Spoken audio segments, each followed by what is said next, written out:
Hey guys, welcome back to your channel legal Vidyarthi. और ये general English writing and speaking का part second है।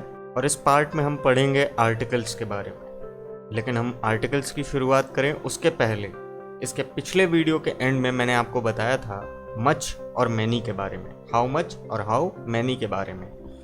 तो मैंने आपसे बताया था कि इन दोनों में एक इंटरेस्टिंग फैक्ट है। आइए देखते हैं पहले कि वो इंटरेस्टिंग फैक्ट क्या है।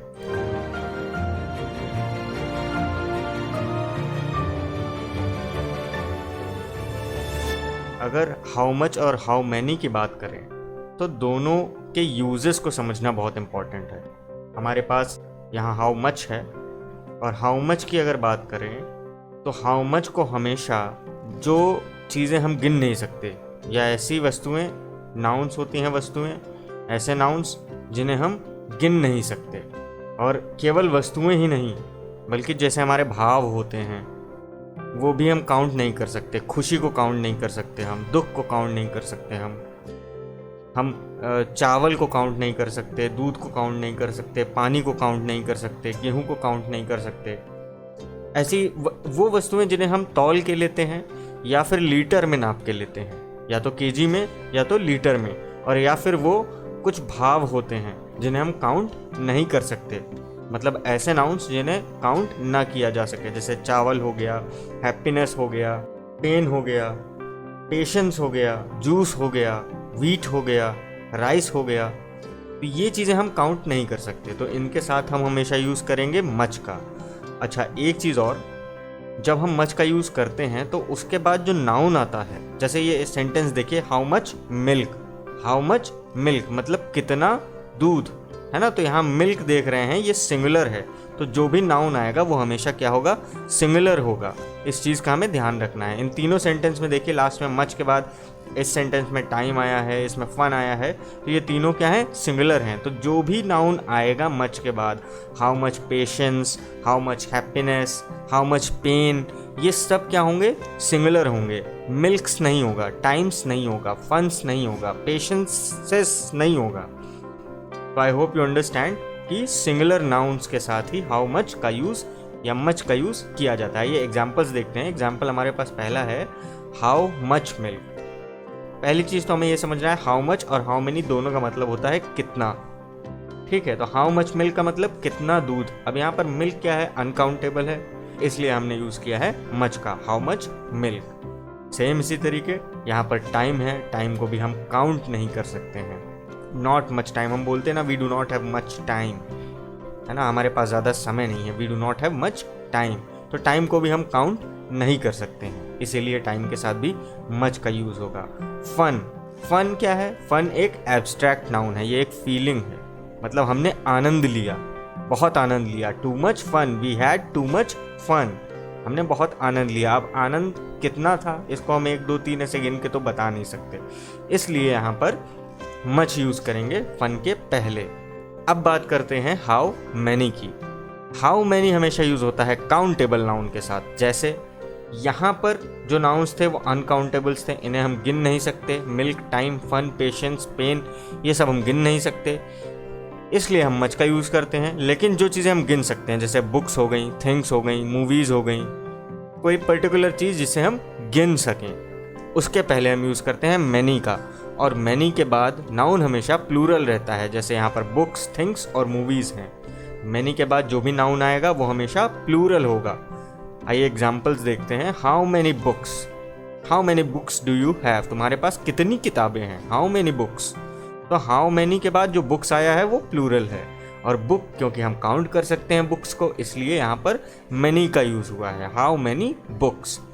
सो how many things, I have so many things to do, मेरे पास बहुत सारी चीज़ें हैं करने के लिए। I have so many things, अब वो बहुत सारी चीज़ें हैं, हो सकता है 4 हो, 5 हो, 10 हो, काउंट की जा सकती हैं, इसलिए इसके पहले मैनी का यूज़ किया गया है। So many things, I have so many things to do, मेरे पास करने के लिए बहुत सारी चीज़ें हैं। मैनी और मच का मतलब बहुत भी होता है, ये हम आगे पढ़ेंगे, लेकिन यहाँ पर मैंने आप लोगों को थोड़ा सा एक उसका एग्जाम्पल दिया है। जैसे यहाँ पर बहुत सारी things, so many things to do, and not much time, बहुत ज़्यादा टाइम नहीं है, तो ये हम आगे पढ़ेंगे। खैर, थर्ड हम सेंटेंस देखते हैं, हाउ मैनी मूवीज, कितनी movies, how many movies have you watched, कितनी मूवीज तुमने देखी हैं। अब लॉकडाउन के बाद ज़्यादातर दोस्त आपसे यही पूछेंगे, भैया कितनी कितनी मूवीज देख डाले, तो how many movies have you watched. और हम में से बहुत से लोग होंगे भी जो मूवीज़ देख के टाइम पास कर रहे होंगे, लेकिन गाइस मूवीज़ देख के आप एंजॉय कर सकते हैं, अपना टाइम यूटिलाइज नहीं कर सकते। और इसीलिए हमने ये चैनल लीगल विद्यार्थी आपके लिए बनाया है, जिसमें आप लॉ के बारे में पढ़ सकते हैं, और अगर आपको अपनी इंग्लिश ठीक करनी है तो आप अपनी इंग्लिश भी हमारे वीडियोस देख करके सीख सकते हैं, अपनी इंग्लिश और अच्छी कर सकते हैं। बस एक चीज़ करनी होगी गाइज आपको कि अपना ये जो सपोर्ट है वो हमारे साथ ऐसे ही बनाए रखें, जिससे हमें एक प्रेरणा मिलती रहे आपके लिए लगातार काम करने की। आइए गाइज आगे बढ़ते हैं इसी सीरीज़ में। हाउ मैनी हम अनकाउंटेबल नाउन के साथ भी यूज़ कर सकते हैं, लेकिन इसके लिए कुछ स्पेशल कंडीशंस हैं। और गाइज मुझे पता है कि आप लोग हमेशा की तरह कॉपी और पेन ले करके बैठे होंगे, तो उस कॉपी और पेन में लिखना शुरू कीजिए थोड़ा सा। और आपको लिखना है how many cups of milk, how many cups of milk, too many teaspoons of sugar, too many teaspoons of sugar, how many kinds of fruit, how many kinds of fruit। अब गाइज ये 3 sentences जो आपने अपनी copy में लिखे हैं, how many cups of milk, how many teaspoons of sugar and how many kinds of fruit. अब यहाँ पर मिल्क है, मिल्क अभी हमने देखा हाउ मच के केस में कि मिल्क को हम काउंट नहीं कर सकते, लेकिन यहाँ पर मैनी कैसे यूज़ कर लिया हमने मिल्क के साथ, क्योंकि यहाँ पर मिल्क के कप्स की बात हुई है। कितने ग्लास दूध, जब ये बात हो कितने ग्लास, अब ये जो ग्लास है ना, ये हम काउंट कर सकते हैं कि हम 1 गिलास दूध पियेंगे या 2 गिलास पियेंगे या 4 गिलास पियेंगे, तो हम ग्लास को या कप्स को काउंट कर सकते हैं। इसलिए यहाँ पर कप्स के रिस्पेक्ट में मैनी का यूज हुआ है, how many cups of milk. अब मैंने बताया था कि मैनी के साथ जो नाउन यूज होगा वो प्लूरल होगा, इसलिए यहाँ पर कप्स जो है वो प्लूरल है, how many cups of milk. इसी तरह हमारा दूसरा सेंटेंस जो है, too many teaspoons of sugar, too many teaspoons of sugar, too many teaspoons, कई छोटे चम्मच, टीस्पून्स मतलब छोटा चम्मच, और टीस्पून्स भी यहाँ पर प्लूरल है। तो जब टीस्पून्स ऑफ शुगर की बात हो तो हम टीस्पून्स काउंट कर सकते हैं कि हम चाय में 1 चम्मच चीनी लेंगे या 2 चम्मच चीनी लेंगे। सेम उसी तरीके how many kinds of fruit, कितने प्रकार के फल, आपको कितने प्रकार के फल खाने में अच्छे लगते हैं, how many kinds of fruit do you like. तो यहाँ पर काइंड्स भी प्लूरल है। So I hope now you do understand the difference between how much and how many. मुझे उम्मीद है कि ये डिफरेंस आपको क्लियर हो गया होगा, और अब आप लोग हाउ मच और हाउ मैनी में डिफरेंशिएट कर पाएंगे, इसका यूज़ कर पाएंगे। अगर कोई और जानकारी चाहिए, कोई बात नहीं समझ आई, तो आपको पता है कि वीडियो के डिस्क्रिप्शन में हमारा ईमेल एड्रेस दिया हुआ है, हमें मेल कीजिए, हम आपकी हर परेशानी दूर करने की कोशिश करेंगे। सो आइए गाइज, इंग्लिश लर्निंग के हम अपनी इस जर्नी को आगे बढ़ाते हैं, और अब हम लोग पढ़ेंगे आर्टिकल्स के बारे में। इंग्लिश में हमारे पास 3 टाइप के आर्टिकल होते हैं, ए, एन और द। ए और एन को हम इनडेफिनिट आर्टिकल कहते हैं, और द को हम डेफिनेट आर्टिकल कहते हैं। अब क्योंकि ए और एन का यूज हम हमेशा इनडेफिनिट सिंगुलर नाउन के पहले करते हैं, अनिश्चित एक वचन नाउन के पहले ए और एन का यूज करते हैं, इसलिए इन्हें इनडेफिनिट आर्टिकल कहते हैं। और द का यूज हम डेफिनिट नाउन के पहले करते हैं, इसलिए इसे डेफिनिट आर्टिकल कहते हैं। आइए आगे बढ़ते हैं अपने आर्टिकल की सीरीज में, और सबसे पहले हमारे पास आर्टिकल हैं ए और एन। आइए देखते हैं ए और एन का यूज हम कहाँ और कैसे करते हैं। तो मैंने आपको बताया कि ए और एन इनडेफिनिट आर्टिकल कहलाते हैं, क्योंकि इन आर्टिकल का यूज ए और एन का प्रयोग अनिश्चित यानी इनडेफिनिट सिंगुलर नाउन मतलब एक वचन नाउन से पहले किया जाता है, इसलिए इन्हें इनडेफिनिट आर्टिकल कहा जाता है। जैसे एक सेंटेंस मैं बोलता हूँ यहाँ पर, आई हैव अ पर्स, मेरे पास एक बटुआ है, आई हैव अ पर्स। तो अब ये पर्स के पहले हमने आ लगाया है, जो कि डिनोट करता है कि मेरे पास एक बटुआ है। जैसे हमने पढ़ा होगा, दिस इज अ चेयर, यह एक कुर्सी है, ठीक है, या यह कुर्सी है। तो जब हम यह कुर्सी है बोलते हैं तो हम यहाँ समझते हैं कि हम एक कुर्सी की बात कर रहे हैं। हिंदी में हमें एक बोलना ज़रूरी नहीं होता, अगर कोई कुर्सी रखी तो हम बोल सकते हैं यह कुर्सी है। इंग्लिश में हम हमेशा आर्टिकल्स का यूज़ करते हैं और हम बोलेंगे दिस इज़ अ चेयर। और जैसा कि मैंने बताया, सिंगुलर नाउन्स के पहले यूज़ करते हैं। लिखा हुआ है ए का प्रयोग before nouns which begins with a consonant sound, और एन का प्रयोग वो नाउन जो एक वॉवल साउंड से शुरू होते हैं। अब गाइस, एक चीज़ आपको समझनी होगी, हमारे पास हिंदी में जो स्वर होते हैं, छोटा, बड़ा, छोटी, बड़ी, छोटाऊ, बड़ाऊ, ए ओ अंग अह, ये जो स्वर होते हैं, जब कोई इंग्लिश वर्ड इन स्वर से शुरू होता है, ठीक है, जब कोई इंग्लिश वर्ड शुरू होगा और उसका साउंड आएगा, हमारे ये हिंदी के जो स्वर मैंने आपको बताए हैं इनका साउंड आएगा, तो हम एन का यूज़ करेंगे। ध्यान से समझिएगा, ए ओ अंग अह, छोटा, बड़ा, छोटी, बड़ी, छोटाऊ, बड़ाऊ, ये साउंड जब आएगा, जैसे owl, owl, OWL, owl, owl में आ साउंड आ रहा है, मतलब हमारा हिंदी का स्वर का आ का साउंड आ रहा है, तो इसके पहले हम एन का यूज़ करेंगे, हम बोलेंगे एन आउल। सेम इसी तरह जो बाकी के हमारे व्यंजन होते हैं हिंदी में, जो कॉन्सोनेंट होते हैं, अगर उनका साउंड आएगा तो हम उस नाउन के पहले आ का यूज़ करेंगे। जैसे John is reading a book, book, अब बुक बोलने में ब का साउंड आ रहा है। ब हमें पता है हमारी हिंदी का एक व्यंजन है, एक कॉन्सोनेंट है, इसलिए हमने क्या यूज़ किया है, आ का यूज़ किया है। क्यों?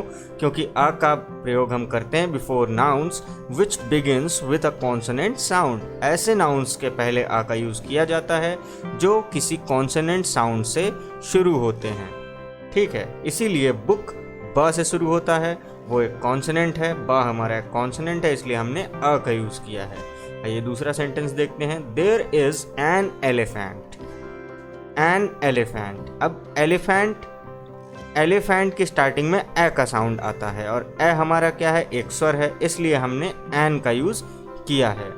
इसी तरीके N entrance at the block, N entrance. अब यहाँ पर एंट्रेंस में ए का साउंड आ रहा है, एंट्रेंस ए से शुरू हो रहा है, इसलिए यहाँ पर चूँकि ए हमारा स्वर है इसलिए हमने एन का यूज़ किया है।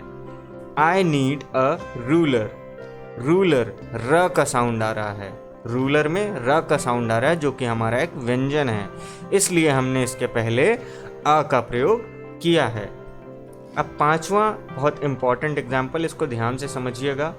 यहाँ पर लिखा हुआ है NMLA।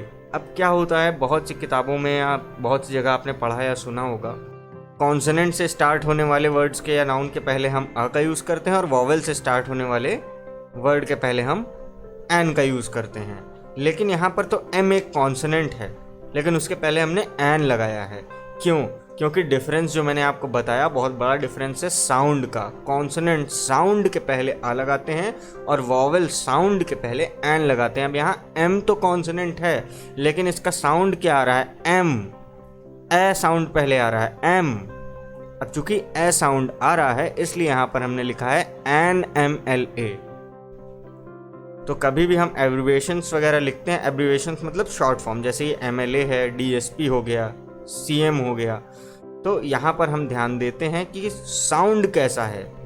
जो MLA, DSP और CM में पहला जो उसका लेटर है उसका साउंड कैसा आ रहा है, क्योंकि M के साउंड में ए आता है इसलिए हमने एन लगाया है। अगर हमको यहीं DSP लिखना होता तो हम DSP लिखते, क्योंकि ड हमारा क्या है, कॉन्सोनेंट साउंड है।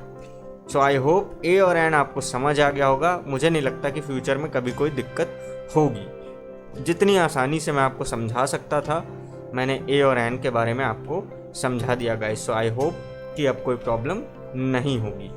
एक चीज़ है जो थोड़ी सी मैं आपको बता देता हूँ, बहुत ज़्यादा एलेबोरेट नहीं करूँगा मैं अभी यहाँ पे। इन केस ज़रूरत पड़ी आप लोगों से मुझे ऐसा आप लोगों ने कहा कि इसको और ज़्यादा डिटेल में डिस्कस कीजिए, तो मैं डिस्कस करूँगा। लेकिन एक चीज़ और मैं बता दूँ कि जैसे 100 है, 100, 1000, तो 100, 1000 इन सब के पहले अ का यूज़ होता है, 100, 1000। लेकिन यहीं पे 10,000 के पहले अ का यूज़ नहीं करेंगे। इनफैक्ट उसके पहले किसी भी आर्टिकल का यूज़ नहीं करेंगे, क्योंकि 10 इज़ प्लूरल और ए और एन यूज़ होता है सिंगुलर नाउन के साथ। सो आई होप आप लोगों को ए और एन में कोई कन्फ्यूजन नहीं होगी अब। और अगर कोई कन्फ्यूजन है गाइस, तो डिस्क्रिप्शन में हमारा ईमेल आईडी है, आप हमें लिखिए। अब यहाँ पर एक नोट है हमारे पास ए और एन से ही रिलेटेड। ये नोट क्या है कि कुछ वॉवेल ऐसे होते हैं जो कॉन्सोनेंट साउंड प्रोड्यूस करते हैं। जैसा कि मैंने आपको बताया कि सारा खेल साउंड का है, कॉन्सोनेंट साउंड के साथ अ और वॉवेल साउंड के साथ एन। जैसा कि हमने देखा हमारे पास एम एक कॉन्सोनेंट था, लेकिन वो साउंड दे रहा था वॉवेल का, इसलिए हमने वहाँ पर एन का यूज़ किया। लेकिन हमारे पास इंग्लिश के जो हमारे वॉवेल्स होते हैं ए, ई, आई, ओ, यू, ये 5 वॉवेल इंग्लिश में होते हैं हमारे पास। कभी कभी इन वॉवेल्स से शुरू होने वाले शब्द कॉन्सोनेंट का साउंड प्रोड्यूस करते हैं, लेकिन उस जगह पर हम एन का यूज़ कभी नहीं करेंगे, क्योंकि साउंड हमारा कैसा है, कॉन्सोनेंट साउंड है। हम किसका यूज़ करेंगे, हम आर्टिकल अ का यूज़ करेंगे। एग्जाम्पल देखते हैं। There is a university in my city. There is a university. अब यूनिवर्सिटी में य का साउंड आ रहा है, भले यू हमारा वॉवेल है, मैंने बताया ए, ई, आई, ओ, यू, ये 5 वॉवेल होते हैं। यू हमारा वॉवेल है, लेकिन यहाँ पर ये वॉवेल साउंड कर रहा है एज अ कॉन्सोनेंट। यूनिवर्सिटी या साउंड करता है, इसलिए हमने यहाँ पर अ का यूज़ किया है। एक और एग्जाम्पल देखते हैं। Get me a uniform. अब यहाँ पर यूनिफॉर्म सेम अगेन यू से स्टार्ट है, बट या का साउंड है, इसलिए हमने आ का यूज़ किया है। Take a European vacation. अब यूरोपियन में भी सेम प्रॉब्लम है, स्टार्ट तो ई से हो रहा है, लेकिन साउंड या का आ रहा है, European, take a European vacation, इसलिए हम यहाँ पर आ का यूज़ करेंगे। एक और नोट है हमारे पास। कुछ नाउन्स ऐसे होते हैं जो साइलेंट एच से स्टार्ट होते हैं, जैसे आवर एंड ऑनर। यहाँ पर एच तो है, लेकिन हम लोग हावर नहीं बोलते हैं, हम लोग बोलते हैं आवर। और यहाँ पर हॉनर लिखा तो है हॉनर, लेकिन हम लोग बोलते हैं ऑनर। इसके पहले आर्टिकल एन का यूज़ किया जाता है, an hour and an honour, क्योंकि यहाँ पर एच कॉन्सोनेंट है, लेकिन साउंड हमारा आ का आता है। So I hope you guys understand these notes. और आप लोगों को अब तो काफ़ी क्लियर हो गया होगा कि ए और एन का यूज़ कहाँ करते हैं और कहाँ नहीं करते हैं। तो आइए आगे बढ़ते हैं। हम अब पढ़ेंगे आर्टिकल द के बारे में। ये एक डेफिनेट आर्टिकल है। डेफिनेट क्यों है? क्योंकि इसे हम निश्चित चीज़ों के पहले प्रयोग करते हैं। अभी आगे जब हम लोग पढ़ेंगे तो आपको समझ में आएगा। यहाँ लिखा है use before a noun which is already known to both communicators. Communicators का मतलब होता है जो लोग बात कर रहे हैं। बोथ मतलब दोनों। यदि दो लोग बात कर रहे हैं और उन्हें किसी चीज़ के बारे में पहले से पता है, ऑलरेडी नोन है वो चीज़ उन दोनों के लिए, तो वहाँ पर द का, डेफिनेट आर्टिकल का यानी द का यूज़ करेंगे। एग्जाम्पल से समझते हैं। Dad is sitting in the garden. Suppose आपके घर में आपके पापा के कोई फ्रेंड आए और उन्होंने आपसे पूछा कि वेयर इज योर फादर, तो आपने उन्हें जवाब दिया dad is sitting in the garden. अब वो फ्रेंड आपके फादर के जो हैं वो अक्सर घर आते हैं, उन्हें पता है कि आपके घर में गार्डन कहाँ है। अब गार्डन के विषय में आपको भी पता है और उनको भी पता है, तो इसलिए आपने कहा dad is sitting in the garden. तो आई होप द का कुछ यूज़ आपको समझ में आया होगा। और देखते हैं एग्जाम्पल।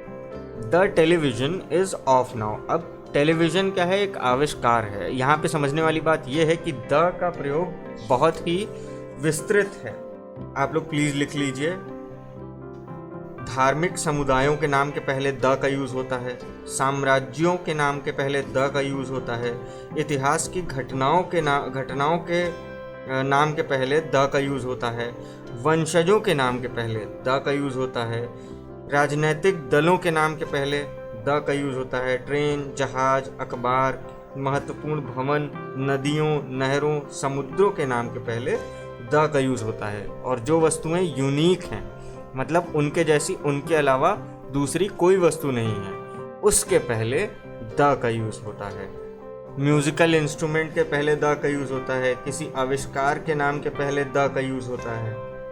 और भी बहुत से यूजेस हैं द के, जिन्हें हम बहुत डीप में इस वीडियो में नहीं पढ़ेंगे। अगर आपको बहुत ज़्यादा डीप में, गाइस देखिए, क्योंकि डीप में हम लोग इसलिए नहीं पढ़ेंगे क्योंकि हम लोग अपनी इंग्लिश थोड़ा अच्छी कर रहे हैं, हम कंपटीशन के लेवल पे नहीं पढ़ रहे हैं। अगर आप लोग कहेंगे कि और डीप में आपको आर्टिकल पढ़ना है तो मैं एक वीडियो अलग से बना दूंगा, लेकिन उसके लिए गाइस आप लोगों को मुझे बोलना पड़ेगा कि आपको आर्टिकल्स थोड़ा डीप में पढ़ना है। खैर, अभी मैंने आपको बताया कि म्यूज़िकल इंस्ट्रूमेंट्स और आविष्कारों के नाम के पहले द का यूज़ करते हैं। तो यहाँ ये टेलीविज़न की अगर बात करें तो टेलीविज़न क्या है? एक आविष्कार है, इसलिए इसके पहले हमने द का यूज़ किया है। The television is of now. आविष्कारों के नाम के पहले द का यूज़ करते हैं। The telephone, the television, the gramophone. अब मैंने आपको बताया नदी, नहरों, इन सब के नाम के पहले द का यूज़ करते हैं। इसी तरीके इस सेंटेंस में द का यूज़ हुआ है। The Ganga is a Holi river. अच्छा, एक चीज़ कि आप जिससे भी बोलेंगे गंगा, मैक्सिमम चांसेस ये हैं कि उस सामने वाले व्यक्ति को पता हो कि गंगा क्या है। गंगा एक रिवर है जो कि इंडिया की बहुत बड़ी रिवर है, तो इसलिए द का यूज़ गंगा के पहले भी हुआ है यहाँ पर। The bag you gave me was nice. The bag you gave me was nice. अब ये सेंटेंस थोड़ा समझने वाला है गाइस। यहाँ पर बोला गया है द बैग, वो बैग, यू गेव मी, जो तुमने मुझे दिया था, वॉज नाइस। अब यहाँ पर दो लोग बात कर रहे हैं। एक ने सामने वाले व्यक्ति को एक बैग गिफ्ट किया और उसने घर जाके वो बैग देखा। फिर जब वो दोबारा उस व्यक्ति से मिला तो उसने उससे कहा the bag you gave me, वो बैग जो तुमने मुझे दिया था, वॉज नाइस। अब यहाँ पर बैग जो है वो दोनों लोगों को ऑलरेडी नोन था। देने वाले को भी पता था कि उसने बैग दिया है, और जिसे बैग मिला उसे भी पता था कि वो बैग है। तो उसने यहाँ पर बैग के पहले द का यूज़ किया। The bag you gave me was nice. Guys, I hope in articles का यूज़ आपको समझ आ गया होगा। बहुत ज़्यादा डीप में इन आर्टिकल्स को समझने के लिए प्लीज़ हमें ईमेल कीजिए। हमारी ईमेल आईडी डिस्क्रिप्शन में दी हुई है। अगर बहुत ज़्यादा डीपली आप इन आर्टिकल्स को समझना चाहते हैं तो हम एक वीडियो उस पर बनाएंगे, लेकिन उसके लिए आपको हमें लिखना पड़ेगा, हमें बताना पड़ेगा। जहाँ तक मुझे लगता है कि ये जो इन्फॉर्मेशन आपको मिली है, इससे आपको काफ़ी हेल्प मिलेगी अपनी इंग्लिश को सुधारने में। और आप लोगों ने अभी तक जो चैनल को सपोर्ट दिया है, प्लीज़ वो सपोर्ट बनाए रखिएगा। और जाते जाते आपसे हमेशा की तरह वही रिक्वेस्ट, प्लीज़ हमें लाइक कीजिए, यूट्यूब पे सब्सक्राइब कीजिए, और प्लीज़ इस वीडियो को शेयर कीजिए। और हाँ, बेल आइकन ज़रूर दबाइए जिससे आपको हमारी नोटिफिकेशंस मिलती रहें। So thank you so much. और हमारे बहुत से वीडियोस और आने वाले हैं, कई सेक्शंस में आने वाले हैं। लॉ पे भी हम लोग वीडियो बनाने वाले हैं, तो हमारे साथ जुड़े रहिए। और जो भी आपके फ्रेंड्स, यदि वो लॉ कर रहे हैं या आप किसी लॉयर को जानते हैं, आपके पहचान में हैं, तो आप उन्हें ये चैनल सजेस्ट कर सकते हैं। इस चैनल के थ्रू उन्हें बहुत सारी हेल्प मिल सकती है। तो once again, thank you so much. Please keep on supporting us.